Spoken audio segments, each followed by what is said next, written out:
بسم اللہ الرحمن الرحیم السلام علیک. ایک عالم دین تھے آیت اللہ نخوتکی، ہمارے ایک بہت کم نظیر عرفا میں سے گزرے ہیں، ان کے شاگرد 8 سال تقریباً ان کے شاگرد رہے. آیت اللہ بروجردی کے یہاں جب مجلس ہوتی تھی تو وہ پڑھنے آتے تھے مجلس، تو بہت ان کا جو خطاب تھا وہ سنا جاتا تھا. تو بچے، بوڑھے، جوان، مرد، عورت سب بڑے شوق سے سنتے تھے ان کا خطاب. اب آیت اللہ بروجردی تو خود مرجع تقلید تھے، وہ عالم تھے، لیکن وہ بھی ان کا خطاب بڑے شوق سے سنتے تھے. تو ایک مرتبہ جب مجلس ختم ہوئی تو وہ آیت اللہ بروجردی انہیں ایک طرف لے گئے اور کہا کہ میں ایک راز آپ سے جاننا چاہتا ہوں. کیا وجہ ہے آپ کے ممبر جانے میں، اور کیا اس میں تاثیر ہے کہ مجھ جیسا مرجع تقلید جو علی الاطلاق مرجع تقلید تھے، اس وقت ان کے زمانے میں کوئی اور ان کے پیرل مرجع تقلید نہیں تھا، سے لے کر ایک عام انسان تک سب آپ کا خطاب بڑے شوق سے سنتے ہیں اور استفادہ کرتے ہیں، کیا وجہ ہے؟ تو انہوں نے کہا کہ لطف خدا ہے، اللہ سبحانہ و تعالیٰ کی عنایت ہے. کہا یہ میں جانتا ہوں لطف خدا ہے، لیکن لطف خدا کیوں ہے یہ جاننا چاہتا ہوں. انہوں نے کہا آپ مرجع تقلید ہیں، آپ اصرار کر رہے ہیں، تو میں اس لیے آپ سے اب اس بات کو بتا رہا ہوں کہ میں سامرہ گیا ہوا تھا زیارت پر. جب سامرہ میں گیا تو آج سے تقریباً یہ 60 سال پہلے کی بات ہے. آج بھی ایسے ہی ہوتا ہے کہ سامرہ کے حرم کے دروازے بند ہو جاتے ہیں شام کے وقت، زمانے میں بھی ایسے ہی تھا. تو کہہ رہے کہ میں حرم میں تھا، اب حرم بند ہونے کا وقت آ گیا، تو میں نے حرم کے خدام سے بہت زیادہ ریکویسٹ کی کہ بھائی حرم تو بند کر کے چلے جائیں گے آپ، مجھے اگر اجازت دیں بس میں اندر بیٹھا رہوں رات بھر. تو انہوں نے بہرحال اجازت دے دی مجھے.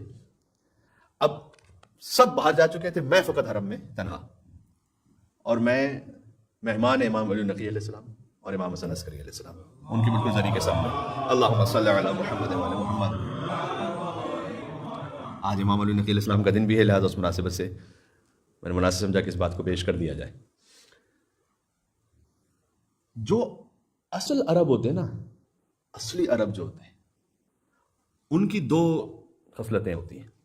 ایک یہ کہ اگر آپ ان کے یہاں پر جائیں اور وہ دسترخوان انہوں نے کھانا لگا دیا اور آپ ان سے کہیں کہ جب تک میری یہ فلاں بات نہیں مانو گے میں کھانا نہیں کھاؤں گا، تو کچھ بھی کر کے اس بات کو مانے گا، اس لیے کہ اس توہین سمجھے گے کہ اگر دسترخوان بچھا دیا جائے اور کھانا نہ کھایا.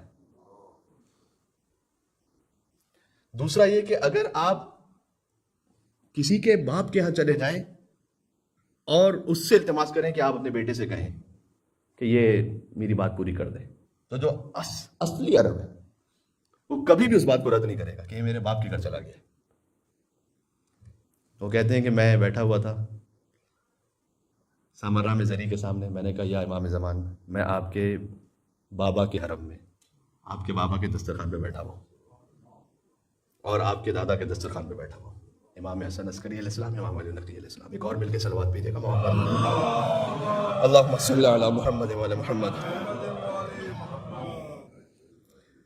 میں نے کہا کہ مولا اب میں آپ کے بابا کے دسترخوان پر ہوں، میں یہ تو نہیں کہہ سکتا کہ آپ نہیں عطا کریں گے تو میں نہیں لوں گا، یہ تو بے ادبی ہو جائے گی آپ کی بارگاہ میں. تو لیکن بس میں آپ کے بابا کے وسیلے سے میں آپ سے التجا کر رہا ہوں کہ میں آپ ہی کو چاہتا ہوں خود، میں کوئی دنیا کی حاجت نہیں مانگ رہا، میں آپ کو چاہتا ہوں خود کہ آپ مجھے مل جائیں.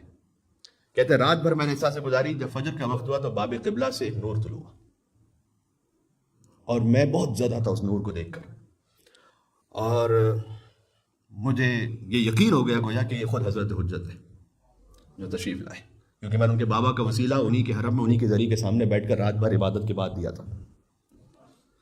تو امام آئے تو امام علیہ السلام نے کہا کہ مانگو، کیا مانگنا چاہتے ہو ہم سے؟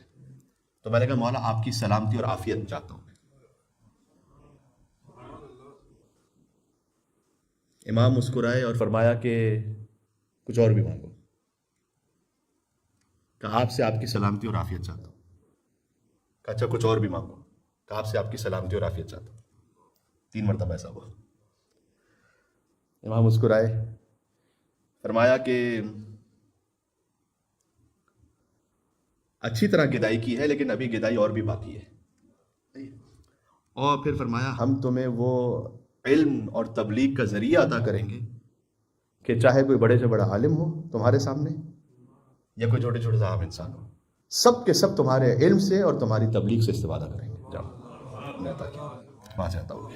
ایک مل کے صلوات بھیجیے گا محمد و علی محمد. اللہم صلی علی محمد و علی محمد.